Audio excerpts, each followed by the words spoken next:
Maintenant que tu as envoyé ton manuscrit à plusieurs éditeurs, les premiers de ta vague d'envoi, on va s'intéresser aux réponses que l'éditeur peut te faire. Alors, cas numéro 1, l'éditeur ne répond pas, le cas le plus commun, hein.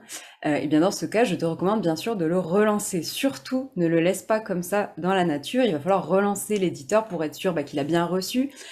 De plus en plus de maisons d'édition indiquent sur leur site qu'il y a un accusé de réception qui est automatiquement reçu une fois que le manuscrit leur est bien arrivé. Donc vérifie bien que tu avais reçu cet accusé. Il faudra bien le citer un peu dans ton mail pour montrer que tu es bien au courant.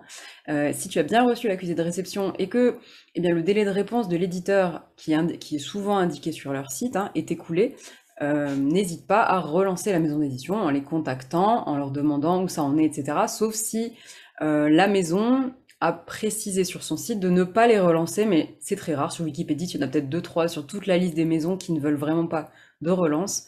Dans la majorité des cas, je te recommande de les relancer parce que ça montrera aussi ta motivation, ta bonne volonté et ton professionnalisme. 2. Tu reçois un refus type.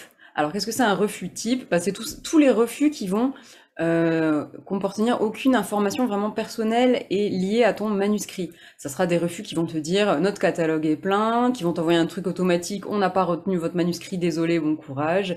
Ou alors, oui, cette collection-là, on ne la fait plus, blablabla, blablabla, mais aucune information ne te permettra d'améliorer ton manuscrit. Aucune information constructive. Par exemple, nous avons trouvé que tel arc narratif était trop prononcé, pas assez, etc. Donc si la maison d'édition te voit un refus argumenté, c'est le jeu. Un refus non argumenté, c'est le jeu, c'est dommage. Surtout ne reste pas seul.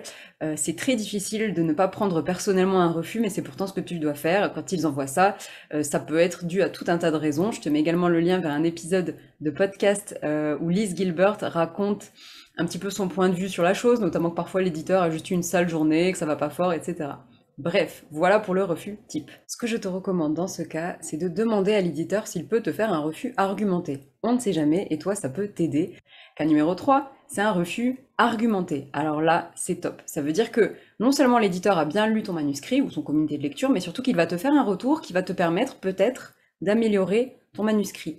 Il va donc te suggérer des modifications, à voir si tu souhaites les faire, si tu les trouves pertinentes et si tu trouves qu'elles enrichiraient en effet ton manuscrit ou pas. À voir aussi si l'éditeur te dit qu'il serait intéressé par ton manuscrit dans ce cas ou pas. Il y a les deux cas qui sont possibles. Soit il va te dire on serait intéressé si vous faites cette correction, soit il va te dire non, on a trouvé qu'il y avait ci et ça qui n'allait pas. Dans les deux cas, ça peut être intéressant pour toi de faire les modifications avant d'envoyer ton manuscrit à d'autres maisons.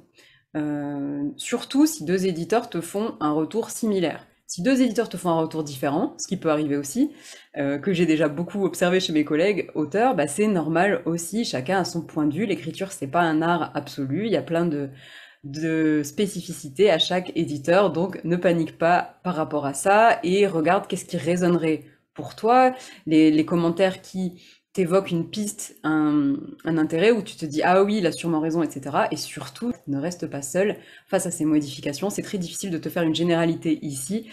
Et enfin, il y a le quatrième cas, c'est le cas où l'éditeur te répond et que c'est un oui. Dans ce cas-là, on va surtout pas se précipiter pour signer le contrat.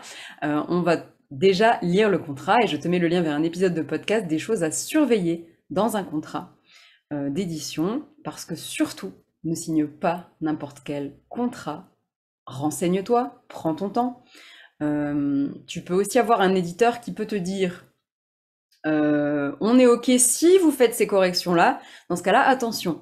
Parce que si les corrections demandées sont extrêmement conséquentes, elles prennent 3 mois et que finalement l'éditeur change d'avis, ce serait vraiment dommage que tu aies perdu ces 3 mois. Donc moi, dans la mesure du possible, je te recommande de signer avant, d'essayer de discuter avec l'éditeur, voilà, d'envoyer peut-être une version un petit peu corrigée rapidement, mais en lui disant, pour le coup, j'attends d'avoir signé pour faire les corrections complètes parce que ça va me prendre beaucoup de temps, etc.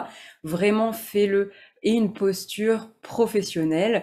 Tu es un professionnel qui propose un service et un service c'est pas gratuit. En tout cas, essaye d'intégrer un petit peu cet état d'esprit-là sans évidemment le dire comme ça à l'éditeur.